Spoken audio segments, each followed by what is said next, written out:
দর্শক, শেরপুরের আরো খবর জানাতে যুক্ত হচ্ছেন আমাদের সহকর্মী ইমরান হাসান রাব্বি। রাব্বি, আজকের পরিস্থিতির কোনো উন্নতি হয়েছে নাকি আবারও আগের মতোই পানি বৃদ্ধি পাচ্ছে?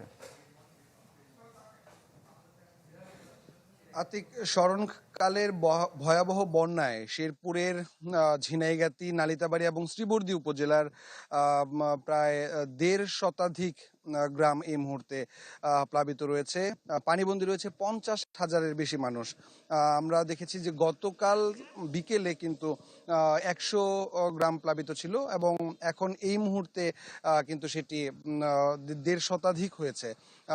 তো বোঝাই যাচ্ছে যে অবস্থার অবনতি হচ্ছে এবং ২০,০০০ মানুষ গতকাল পানিবন্দী ছিল, সেটা আজকে ৫০,০০০-এর বেশি হয়েছে পানিবন্দী। আমরা গতকাল থেকে দেখছিলাম, কথা বলছিলাম প্রশাসনের লোকজনের সাথে, তারা বলছেন যে উদ্ধার তৎপরতা শুরু হয়েছে।